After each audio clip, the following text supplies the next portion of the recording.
Welcome to all of you. We are so privileged to have Jim Kunetka with us this evening. Jim has been such an advocate and supporter of the Historical Society over the years, so we are overjoyed to have him here.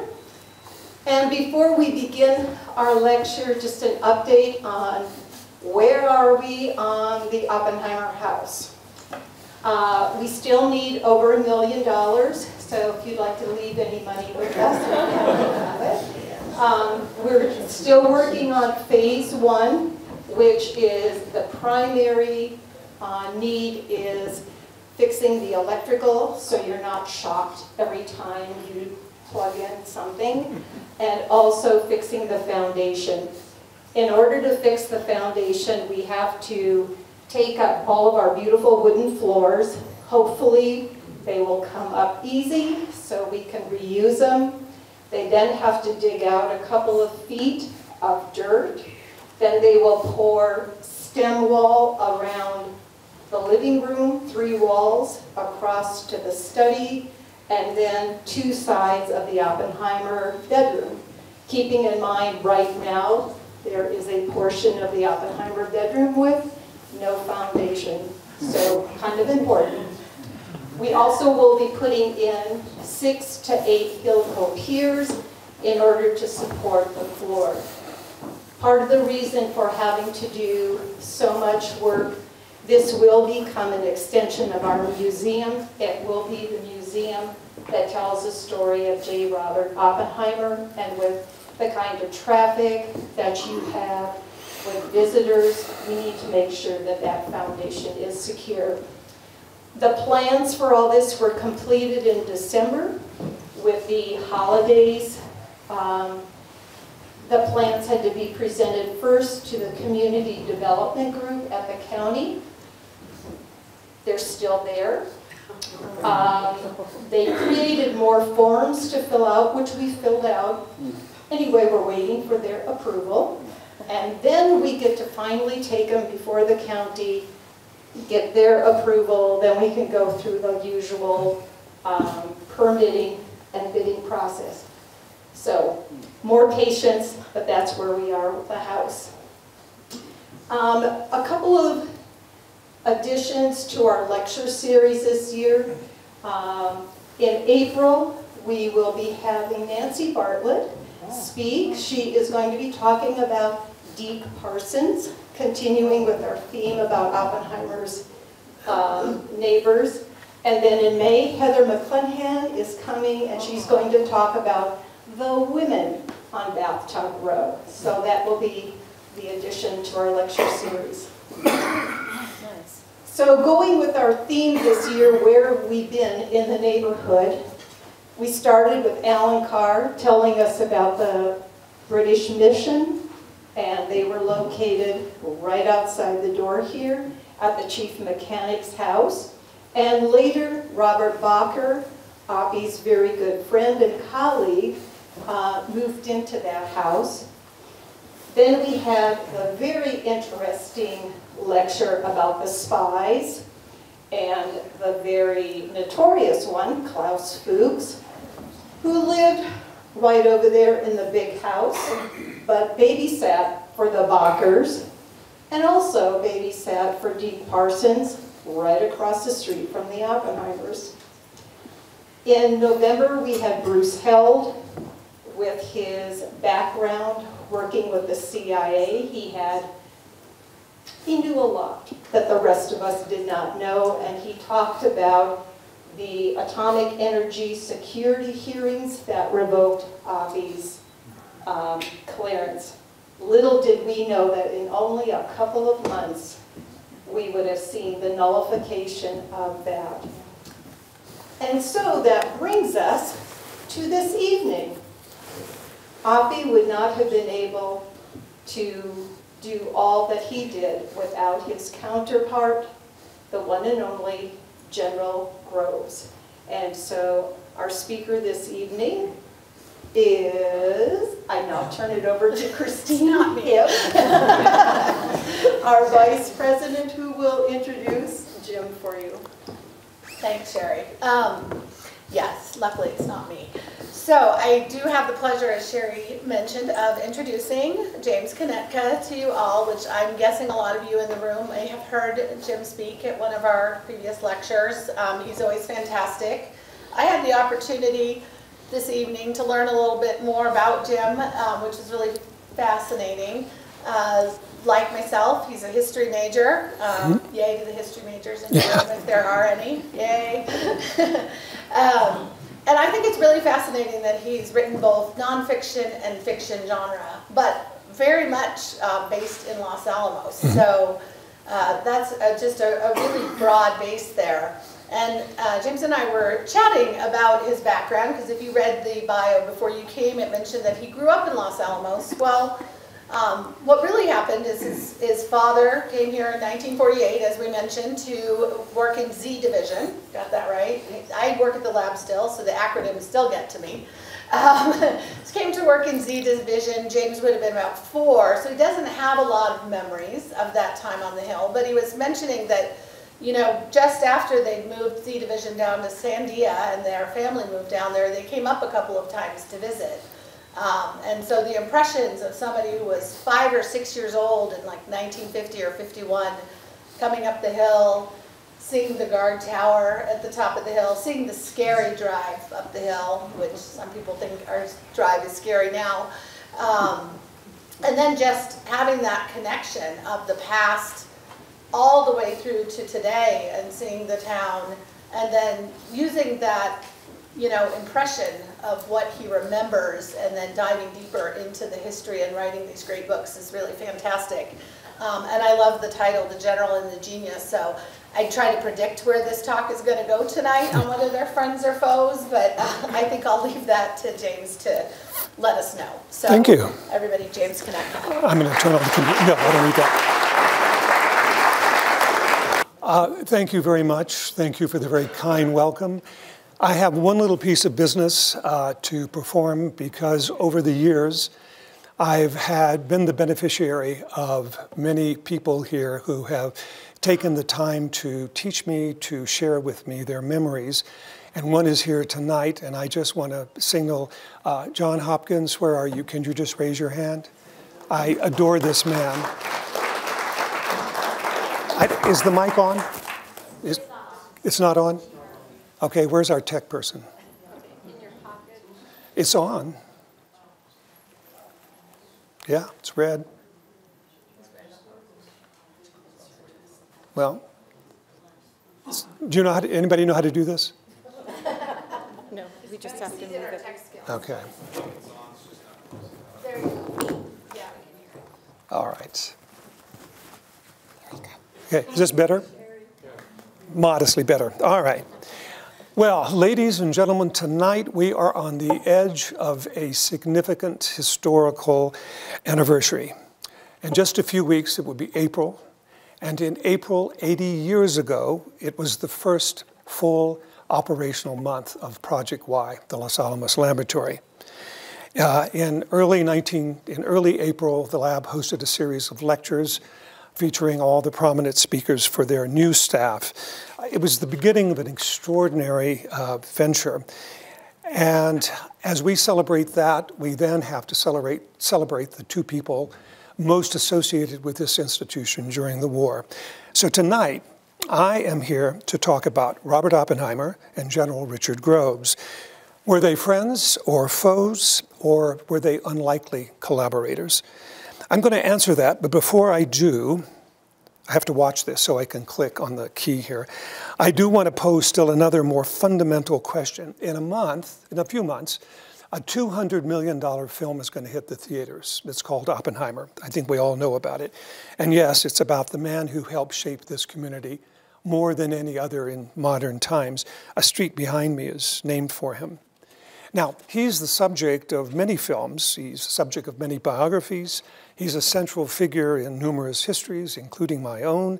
He's a character in movies, plays, and at least one opera, and of course, many documentaries. But the other half of the team that I propose to discuss tonight, Leslie Richard Groves, merits only one serious biography and then sort of a half-hearted second one. although he regularly appears as a foil on television documentaries and docudramas. Why is that? Well, there are lots of reasons, and that's probably another talk on another day. But it prompts me to ask this one simple question when we talk about these two men. Would we even be discussing Oppenheimer tonight if, tonight, much less waiting for this summer's film, if General Groves had not chosen him to be the director of a secret wartime laboratory that just happened to have been built not far from where it gathered? It's an interesting question, and I'll come back to it.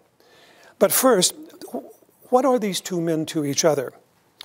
Well, this evening I'm going to break the cardinal rule of mystery writers, and I'm going to tell you the whodunit right up front. They were not friends. If you mean two guys grabbing a beer and talking baseball or barbecuing steaks in the backyard. They did share the same wartime goal, but they came to it with different backgrounds and experience. They had a working relationship, always business, and typically cordial, but most importantly, respectful. And we'll look more at that relationship in a bit. And they were not foes. They were partners with differences in styles and personalities, but there was always a tension between them. And in large part, that's because Groves carried the heavier burden. He was in charge of the overall Manhattan Project, which, as you know, included vast plants in Tennessee and in Washington State. Failure for him would mean the end of his career. Failure for Oppenheimer would simply send him back to Berkeley to teach. But they were collaborators, and they found themselves working together on one of the greatest scientific and technological adventures of the time. So what I want to do is to break this presentation up into three parts. The first is how these two people met. Second, how did their partnership work? What were the tensions? And then what happened to them after the war? So who were these two men from such different backgrounds? How did they find themselves working together? The simple answer is the Second World War. Frankly, it's hard to imagine a scenario in which these two would have met, much less collaborated, except for the greatest human conflict in history. I don't think you can exaggerate the differences in background experience between these two men. As we probably all know, Robert Oppenheimer, J. Robert Oppenheimer, was born in New York, April 1904. He was always Robert, never Bob. His parents were wealthy. They indulged him. He was a brilliant, precocious, lonely child. Graduated from Harvard early, went to Cambridge in England to study chemistry, but once there, fell in love with and embraced the new emerging field of quantum physics. He completed his doctorate in Germany. He met the who's who of theoretical physics, Niels Bohr, Werner Heisenberg, Max Born, and many others. Robert returned to America to a teaching position at the University of California at Berkeley, where he was heard to say, perhaps in jest, quote, "I need physics more than friends." And it may turn out in the long run that proved to be true. Over the next dozen years, Oppie, as his students like to call him, matured from a rather clumsy teacher to a magnetic one, and in the process helped make America the leading light in theoretical physics.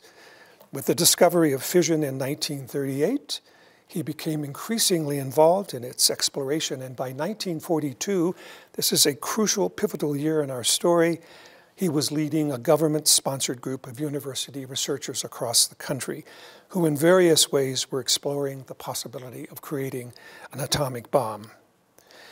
Leslie Richard Groves was born in, oh, they're not synced. What's going on here? What's happened? More trouble. Well, you like the title slide? There we go. Well, let me see if I can move to the next one. It's not working. Is it plugged in over there? Why don't you just sit there and I'll tell you to click. How's that? All right. That's what I like about Los Alamos. It's a real community. All right. Leslie Richard Groves was born in 1896 in Albany, New York. He was always Dick and never Leslie. His father, I don't think many of you know this, was a Presbyterian chaplain in the U.S. Army, and the family moved from post to post. Money was tight. Young Dick took odd jobs where he could, so not spoiled. He took the exam for the U.S. military and academy and failed on the first try, but succeeded on the second, and graduated fourth in his class in 1918. But he, like Oppenheimer, was a lonely man. The young officer next spent the 2.5 decades, in multiple assignments, but in 1941, he found himself in Washington, D.C., responsible for completing the War Department's colossal new office building, the Pentagon. He did this under budget and ahead of schedule, and his competence earned him the attention, if not the respect, of his superiors. Now, by the summer of 1942, the prospect of creating an atomic bomb was very real, and it was decided that the work on this new device would be, at least the research and development, would be consolidated and overseen by the U.S. Army Corps of Engineers. Groves was, of course, an officer in that. Can you speak a little bit louder? Turn it up a little. If we could turn it up. It's very hard. I know, and I apologize. Is there nothing we can do? Should we try the hand mic that we were using? Sure. I'm sorry, we tried this earlier, but we didn't have a room full of people. Yeah, I guess I could hold this. It might be. I apologize. Or hold the one that's double. All right, let's see. Double mic you. All right, here, we're double mic'd here. Is this better at all? All right, sorry. Okay. So the Corps is taking over what we now know as the Manhattan Project. And I was, see, this is my hand for waving, and this is the hand with the clicker. You're handicapping me. All right. I'm sorry. I've got to go. This is, okay, sorry. All right. All right, so as fate would have it, when the time came to appoint a leader of what was anticipated to be this vast industrial empire we now know as the Manhattan Engineering District, or more popularly, the Manhattan Project, Groves was an experienced, logical choice. Now, if there's a date that foreshadowed the beginning of the relationship between Groves and Oppenheimer, it was Thursday morning, September the 17th, 1942, still in 42. Then Colonel Groves had just finished testifying before a congressional committee on military housing and was in the hallway when he ran into one of his superiors, a General Somervell, who was the head of Army Services of Supply, and he was told that he had been given a new assignment. He would direct the new top secret program to develop this new type of bomb. Groves was not pleased.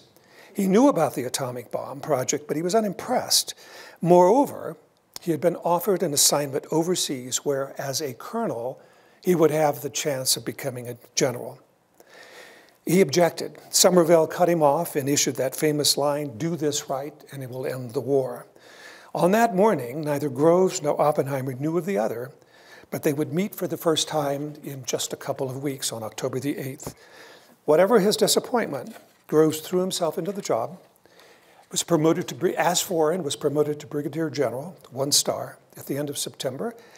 He opened a suite of offices in the new War Building in D.C., assembled a small staff. He always kept it small, including his favorite secretary, Jean O'Leary, who later in Los Alamos was known as Major O'Leary because she often made decisions for him, and then quickly hit the road to visit some of the larger fission progress underway.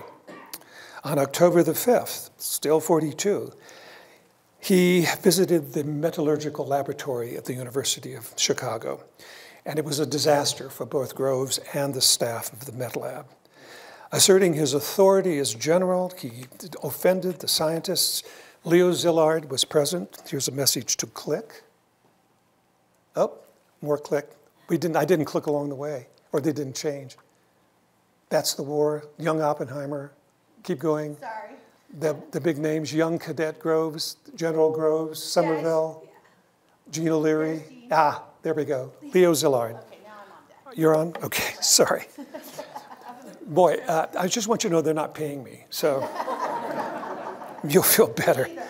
Anyway, All right, on the other hand, their inability to give him concrete answers to obvious questions floored him.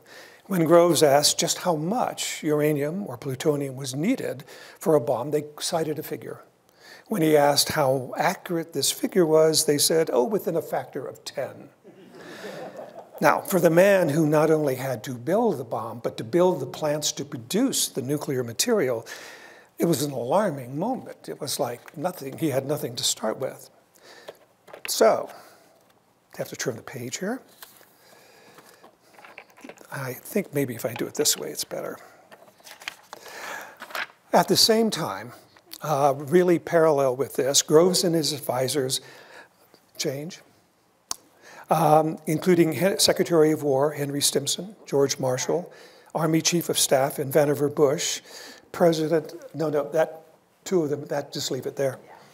We're seriously considering creating a special center or laboratory where all of the work could be consolidated in one place and brought together.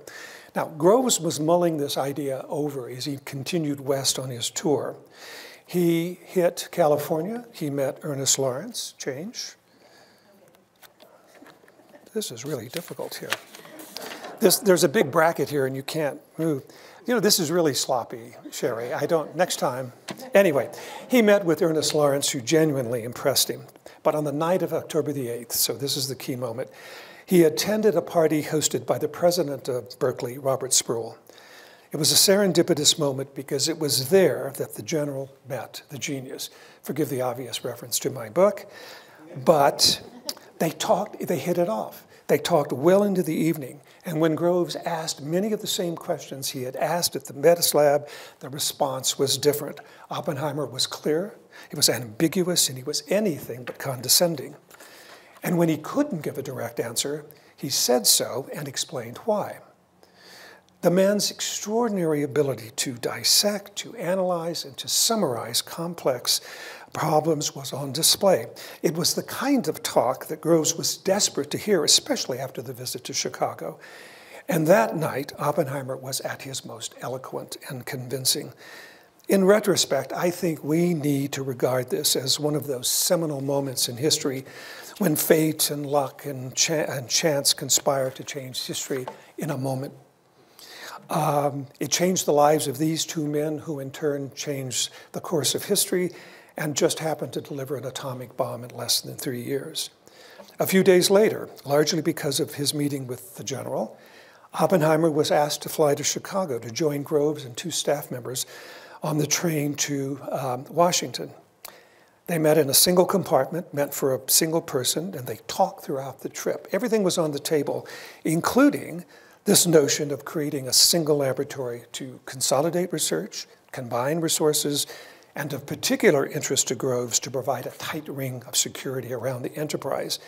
Oppenheimer eagerly supported creating such a laboratory. In fact, he wanted to lead it. Groves had been given an assignment to create a new type of weapon, and he would do his best to make that happen. If he succeeded, he could expect promotions. He was a soldier, after all. But why was Oppenheimer interested? We have to remember that the United States had been at war for over a year, and science and technology were playing critical roles. Many of Oppenheimer's colleagues were already deeply involved in research. Change. Yeah, there we go. In research and development. Ernest Lawrence, for example, was great with his Calutron. Oppie was doing his part, coordinating small university projects, but the prospect of leading a special lab excited him, and if he could get the job, he would not only be doing his part for the war, but he would be advancing his career, he thought, in a way far in excess of what he could achieve as a simple professor. My guess is that on that long night on the train, that sounds like a title of a book, That Long Night. I'm going to keep that in mind. I think Groves decided that Oppenheimer was the man. Groves writes that his first choice was Lawrence, but Lawrence couldn't be spared. And Lawrence had the charisma. He was a recognized scientist, a Nobel laureate, and more important than anything, probably, he had management experience. His projects, his cyclotron, though, were too essential, and he couldn't be spared. Now, Oppenheimer, despite a left-wing career in the 1930s, was a serious alternative. And Oppenheimer, who told his wife Kitty that he was, quote, courting Groves like a lover, continued to ply all the charm that he could muster. Years later, after the war, Groves wrote that he always knew that Oppenheimer was trying to seduce him to get the job. He saw clearly, as he put it, Oppenheimer's, quote, overweening ambition. For Groves, the bottom line was that Lawrence wasn't available, and he didn't like any of the other possibilities. Oppenheimer was reasonable. He didn't have the cachet of Lawrence, but he was well known, and he was respected. He was insightful and articulate, but he did have this downside. His downside was two things. He lacked management experience, except perhaps with graduate students, but it was, in fact, his past in the 1930s. That didn't bother Groves. He put that aside. He intended to oversee the new organization. He told his assistant, Colonel Nichols, he said, in 43, he said, quote, due to the magnitude of the Manhattan district, I will retain personal direction of Los Alamos bomb factory and take personal charge of the development of the weapons. What he needed, I think, was someone in his mind to interact with and to manage scientists, whom he admits that he finds pretty much as errant children. Now, the problem with Oppenheimer was his political past. He was never a member of the American Communist Party in the 30s, but he had supported financially a number of left-wing causes. This wasn't uncommon in university communities. His wife, but members of his family and close friends were members, or had been. Kitty was one. His brother and sister-in-law, Frank and Jackie, were, and even a previous girlfriend, Jean Tatlock. That's Kitty, not a particularly flattering photo. That's Kenneth Nichols, Jean Tatlock. First time I've ever seen a photo was when I was looking up to find one. I never looked. Interesting. I have no doubt that in Groves's mind, his justification for these decisions was his appreciation of, and most importantly, his growing reliance on Oppenheimer's quicksilver mind and his obvious ease with his colleagues and the scientific community. Groves told somebody, he said, quote, Oppenheimer, he's a genius, a real genius. While Lawrence is very bright, he's not a genius, just a good, hard worker. Why, Oppenheimer knows about everything. Well, not exactly. He doesn't know about sports. The decision to create a secret laboratory was confirmed, and Oppenheimer would now lead it. For Groves, the road ahead now was less daunting than for Oppenheimer. The general's long experience in construction and special projects were invaluable assets. And even if he didn't fully understand the intricacies of gaseous diffusion or nuclear cross-sections, he knew he needed to construct several large industrial plants to produce the isotopes of uranium and plutonium, U-235 and Pu-239, because without these materials, there would be no bomb. Creating the new laboratory would have to run concurrently and called for somebody like Oppie to help run it. For Oppenheimer, the road ahead was less clear. While recent work by he and his colleagues had given form to several promising bomb designs, the new director needed immediately to create an organization and begin to recruit. Groves quickly saw that his director was struggling for one thing. Oppenheimer was clearly underestimating the number of scientists and engineers needed to do the job.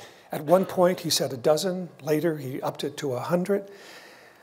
But he was also underestimating the complexity of the job, especially when it came to engineering and production. Groves intervened.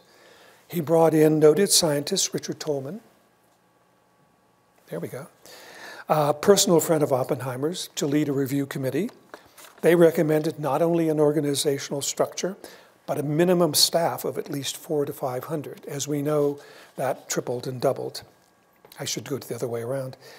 My point here is that this initial intervention by Groves signals the nature of their working relationship for the next 2 years. The general was prepared to give his new director considerable leeway in running Project Y, but that leeway had limits. Groves would intervene when he felt he needed to, and he did.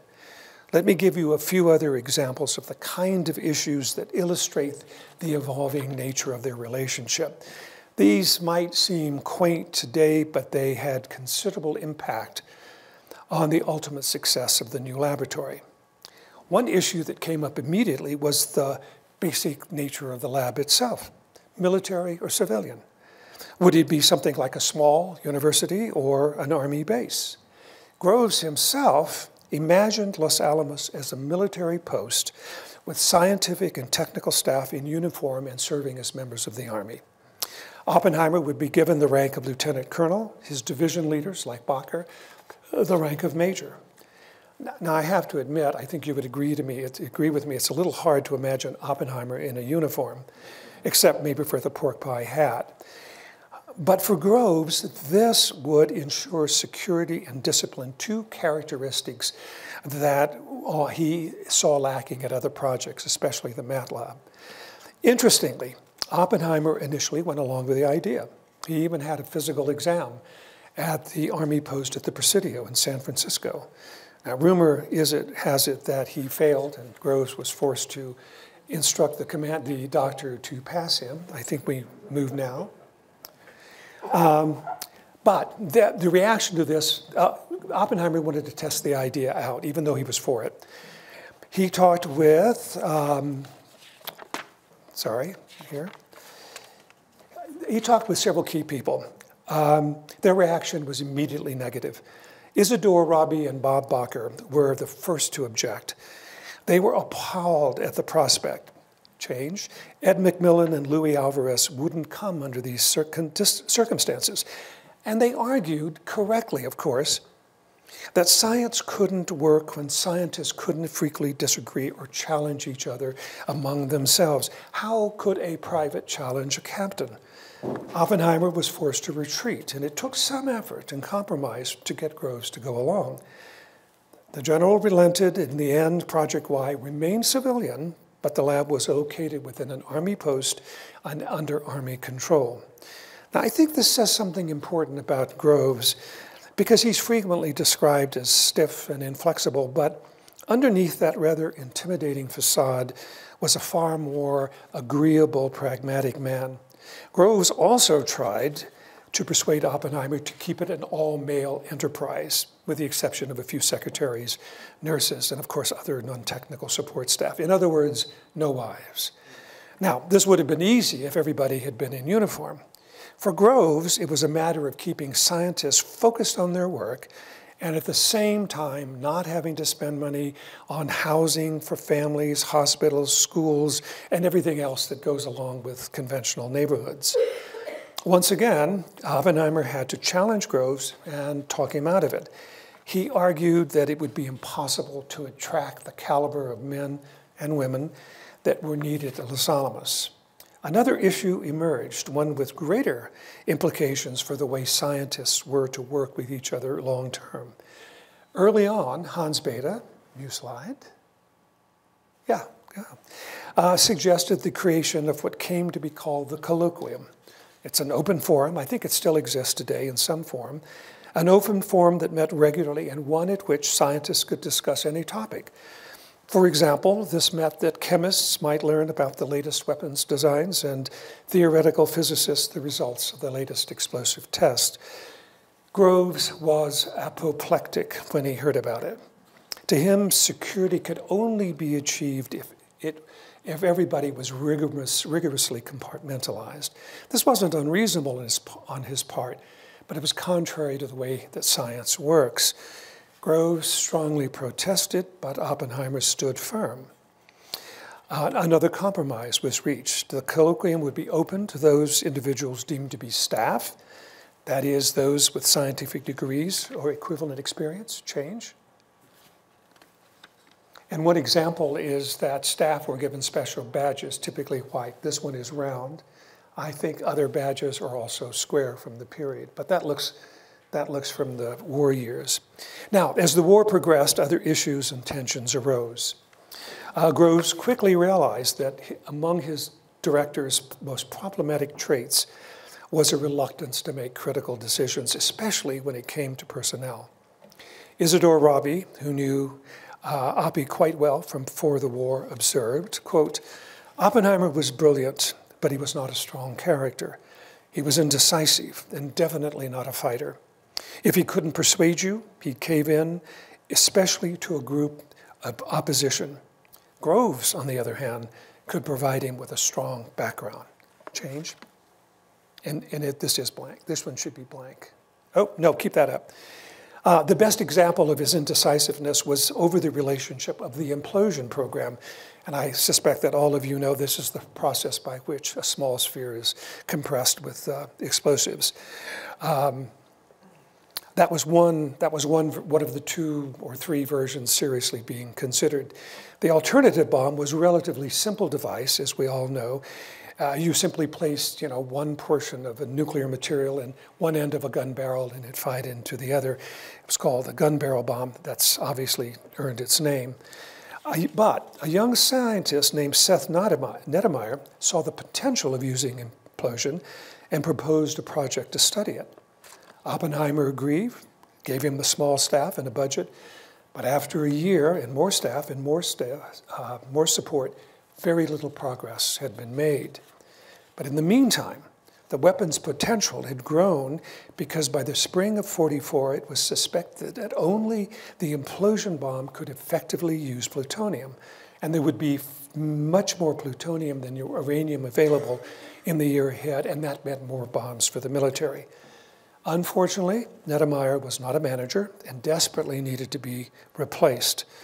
Oppenheimer could not bring himself to act. Groves intervened again and urged, replacing the man with George Kistiakowsky, change, an explosive expert, and by the way, a great choice. Oppenheimer acted, but only reluctantly and only with Groves' decision, his recommendation, as a shield.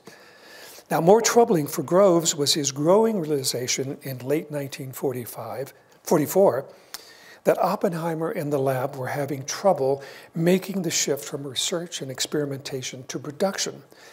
Groves was convinced that it was time to freeze weapons designs. He wanted a bomb to use in the war, even in Europe, if that were possible.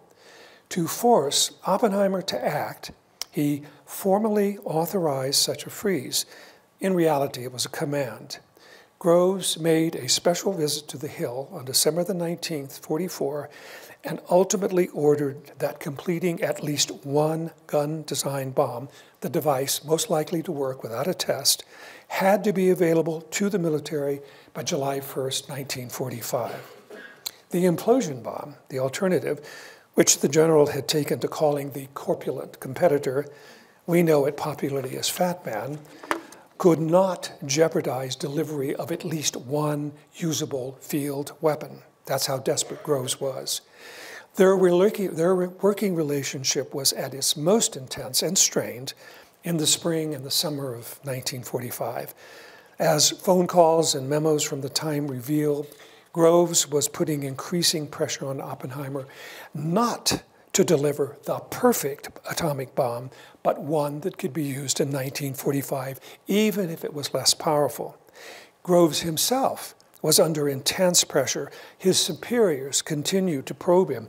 When would his billion-dollar project pay off? Even President Roosevelt contacted him in late 1944, I think it was December, to ask if the bomb would be available in Europe. And that followed, of course, what we know is the battle at Bastogne. On the other hand, Oppenheimer was beset with delays, shortages, technological challenges. Fortunately for him, work on the so-called gun device was nearly complete, and as promised, at least one would be ready for the use by the military in the summer. But the implosion bomb was behind schedule, and it had now become the priority because research at the lab confirmed that only this type of design could use Pu-239. and it needed to be tested at least once to be sure that the combination of explosive charges, detonators, electronics, plutonium, and everything else all worked together. Groves finally extracted a commitment from Oppenheimer that an implosion device would be ready for testing in mid-July 45.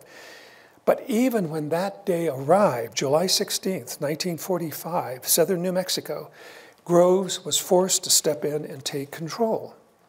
Oppenheimer was exhausted. He had barely recovered from a case of chickenpox. Change. There we go. Last minute bad weather at the Trinity site, heavy rain and wind and lightning, along with other momentary setbacks, had left Oppenheimer a nervous wreck. He wanted to postpone the test, even for a few days. Groves flatly said no. After the war, he wrote this: "The decision to fire the bomb was made by me after thorough discussion with Oppenheimer. I believe at the time it was a decision he would have made, but whether he would have done so without my presence, I do not know." Change. Now, the timing was critical for another reason, because the Trinity test was occurring at the same time as Truman, Churchill, and Stalin were meeting for the final conference of the war in Potsdam, the suburb of Berlin. Truman, and that was at the same time as Trinity. Truman wanted to know if the United States would have one or more atomic bombs available in the next few weeks or months. If so, he would be in an incomparable position of strength, particularly when negotiating with Stalin. In retrospect, of course, of all of these difficulties were eventually overcome, and looking back today with hindsight, I'm struck by how well their relationship worked despite the many challenges and the ups and downs they faced. One of the reasons their partnership was successful was because Groves was prepared to give his director considerable freedom in running the organization up to a point. Groves had no choice but to trust Oppenheimer when it came to the science. But Groves clearly established himself as commander of the civilian laboratory in New Mexico. After the war, he wrote, somewhat disingenuously, "Dr. Oppenheimer was used by me as my advisor, not to tell me what to do, but to confirm my opinion. I think it's important for an understanding of the situation as it existed during the war that Dr. Oppenheimer was used in many ways as a chief scientific advisor on many problems which were within his bailiwicks." The reason I say this is disingenuous is because the record is full of decisions made, not necessarily the ultimate decisions, but made by Oppenheimer at critical points in the records. Groves wrote this, by the way, during Oppenheimer's security trial in '54. Perhaps he was attempting to protect his former director, or to shield him, or maybe he was just defending his own wartime record. Oppenheimer never directly challenged Groves. He never ignored his advice, nor contravened the general's decisions. There were even occasions when Oppie defended the general's rude behavior to the staff, explaining in one case that Groves, quote, "just wanted to let everybody know who was boss," unquote. Now, day to day, they communicated frequently by telephone, telex, letter, and memo, and by visit.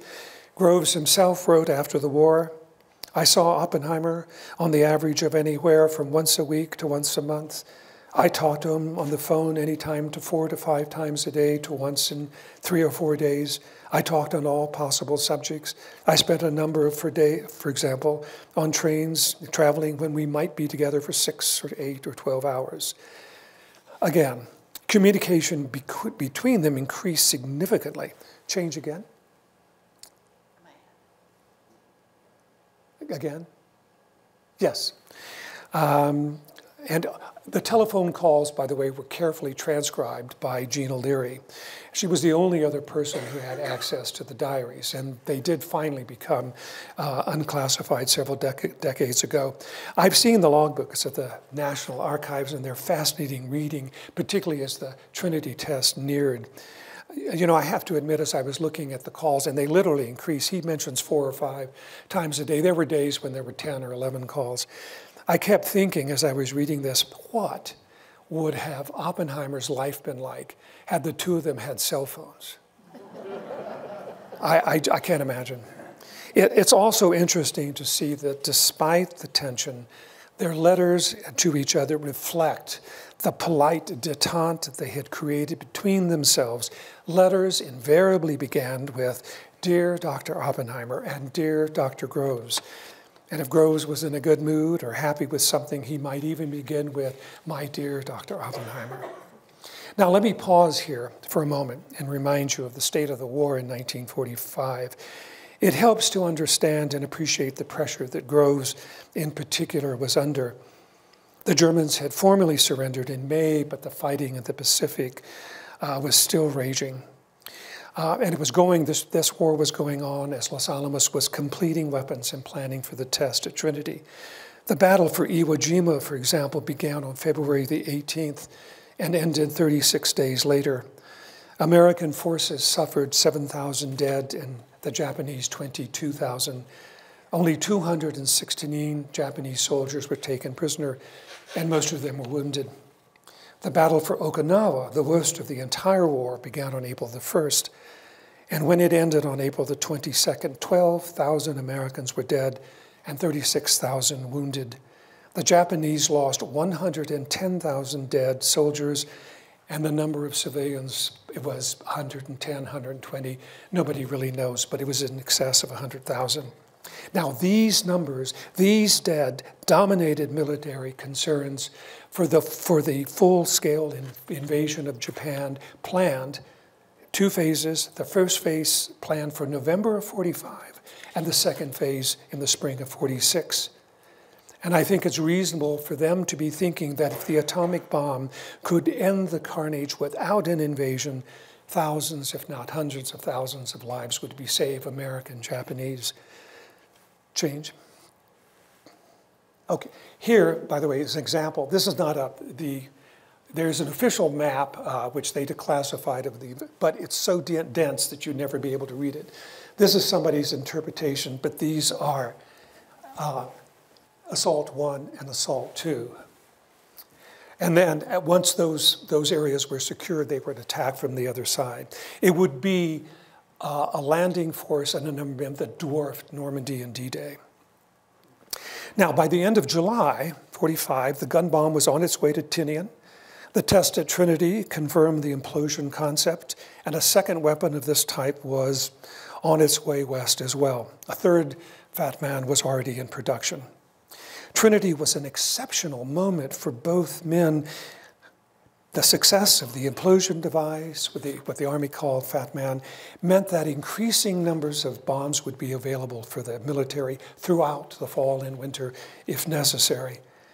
So what did Groves and Oppenheimer think or feel about the bombings of Hiroshima and Nagasaki?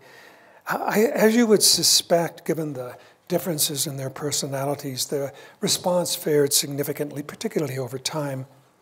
For Groves, the atomic bomb was a military necessity, its victims casualties of a terrible war. And like most Americans in the decades that followed, Groves believed that the bomb ended the war or at least contributed significantly to its end.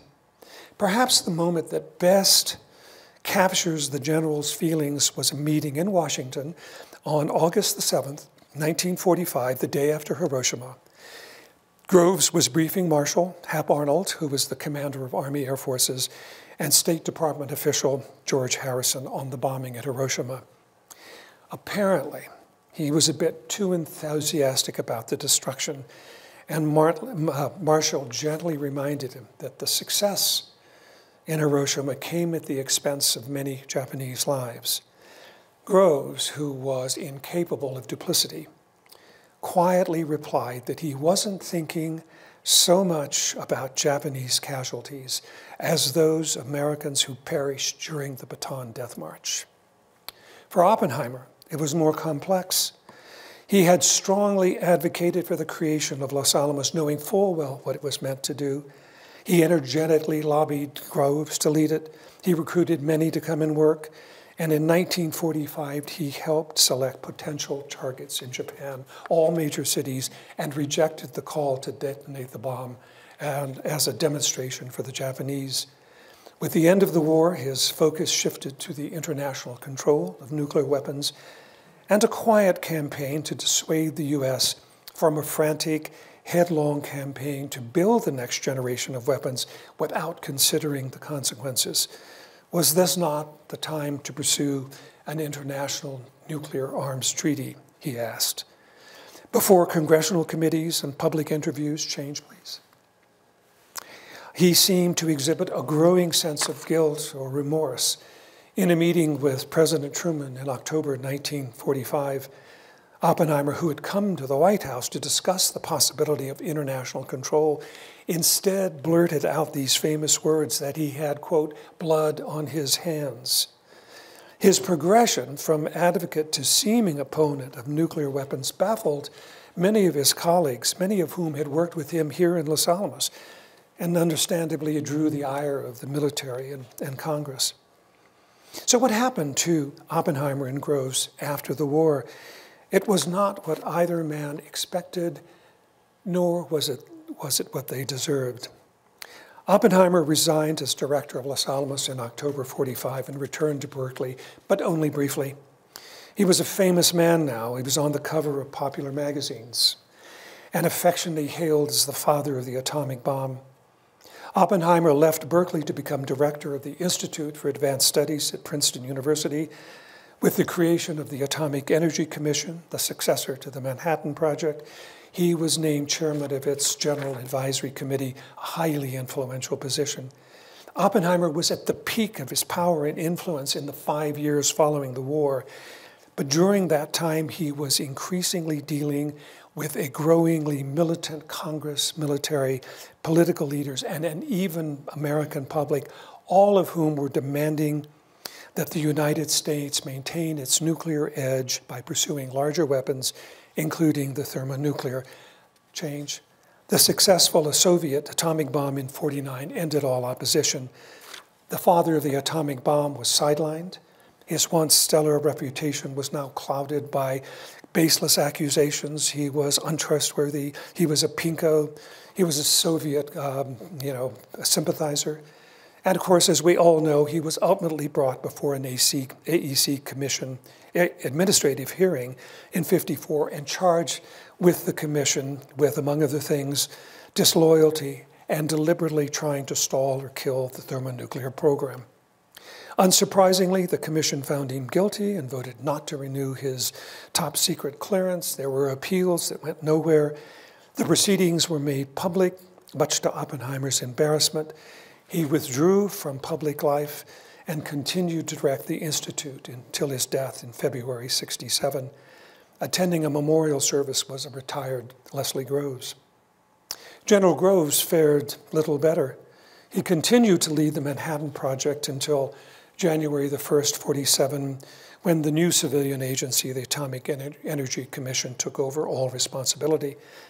Groves was then placed in charge of a new military organization called the Armed Forces Special Weapons Project, charged with assembling, maintaining, and storing weapons.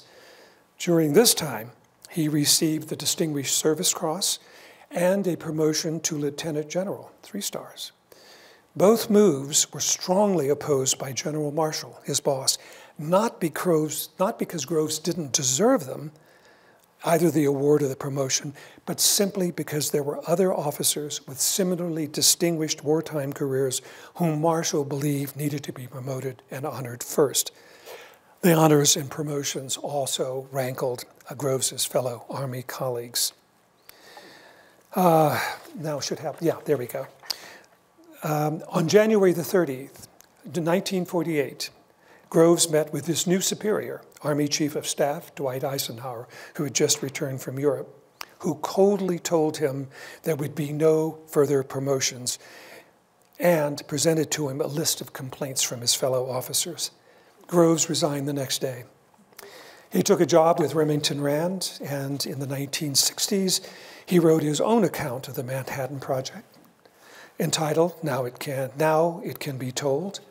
He sent a copy of the book to Oppenheimer and wrote these words in it: "Can anyone else have run Los Alamos as well?"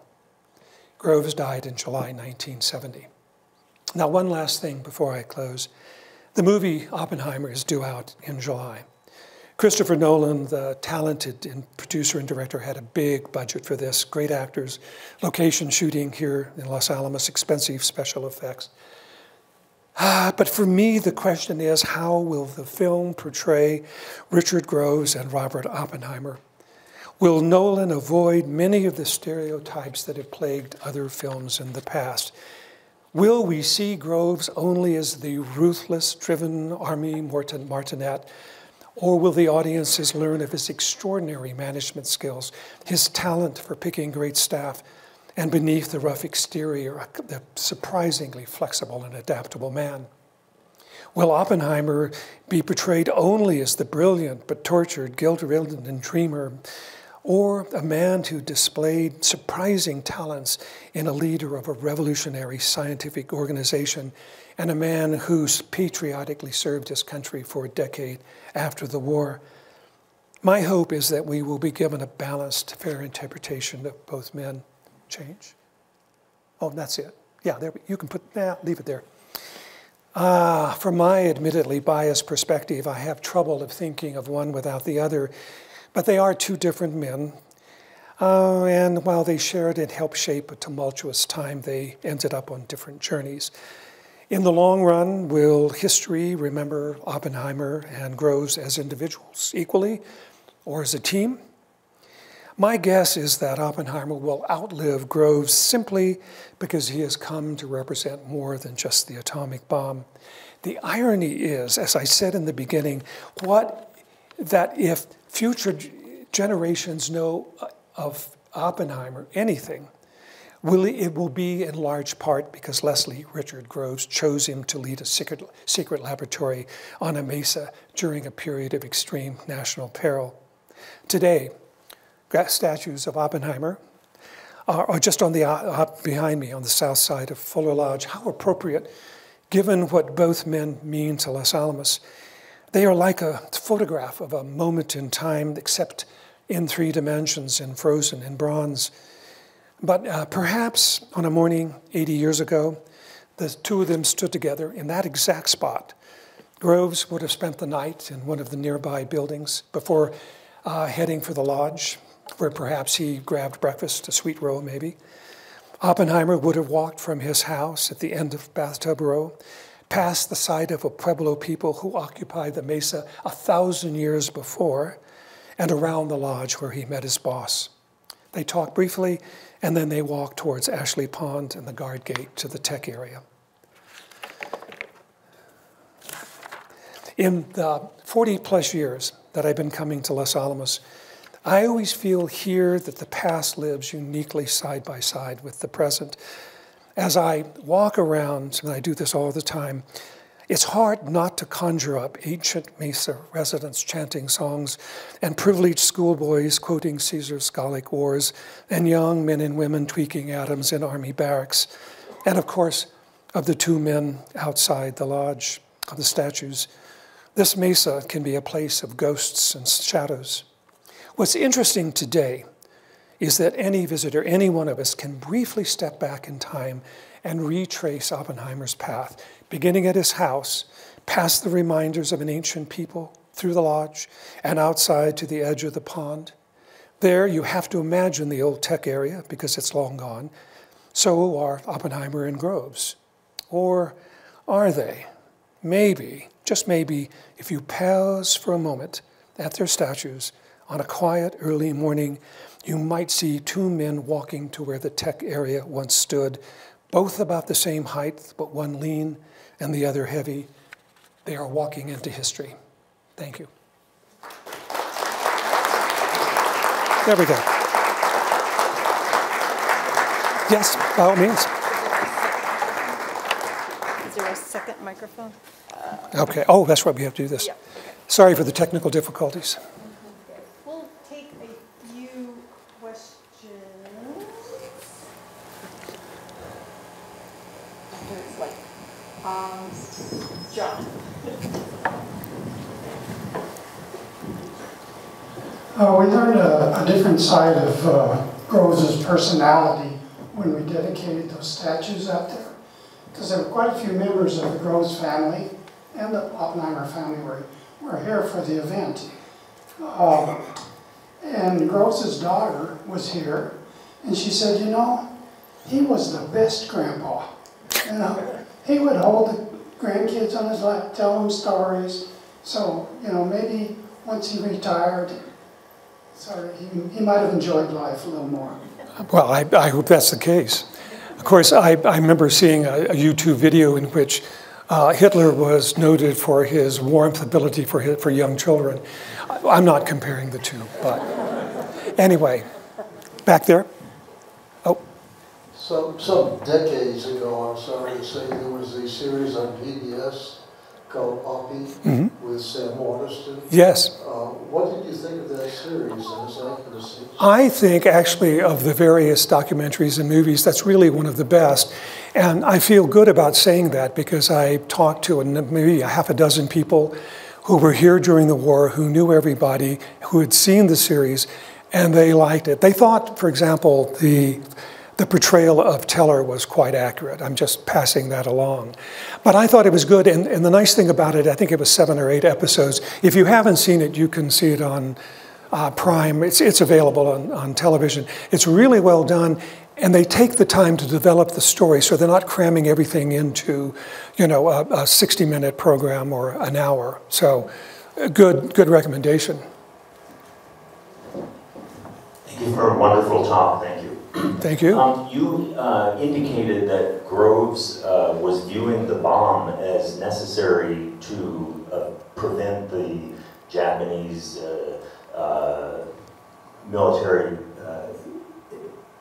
situation, but I thought I read an anecdote that Roadblock overheard Groves say the bomb was really to make a statement to the Soviets.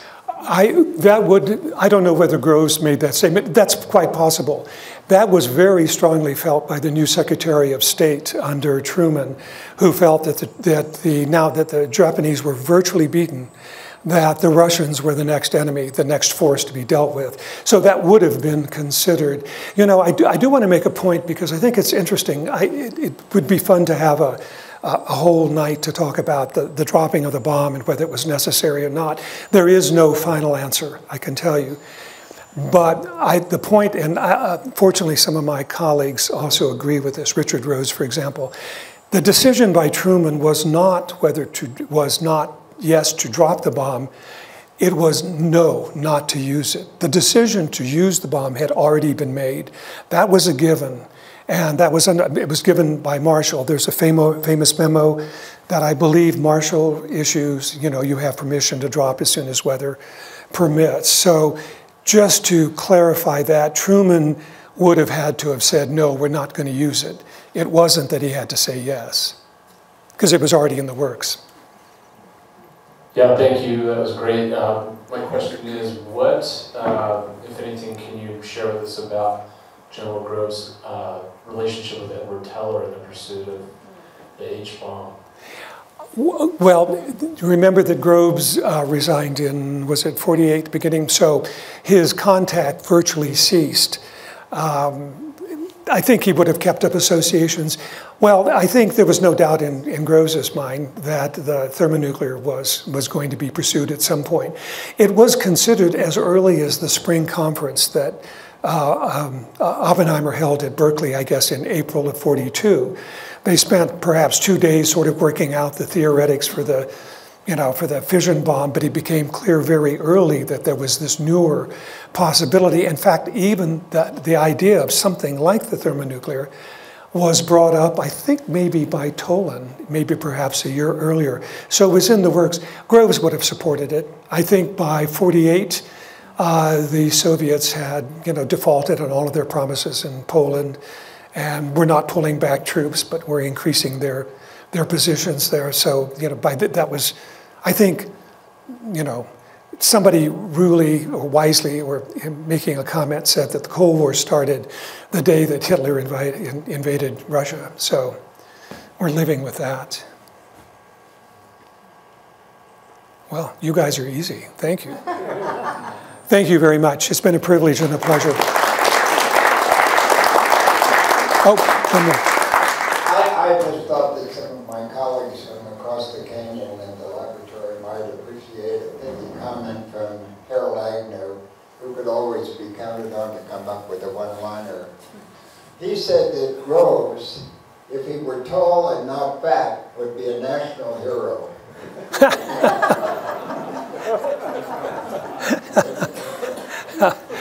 Anyway, well, we're going to see how Matt Damon portrays him in the coming film. I don't see a lot of resemblance unless he's put on some weight or padded, but we're going to see how we do. Anyway, it's going to be fun to do. All of you can expect, any of you who have businesses here, my prediction is you're going to make more money after the movie comes out. Thanks again.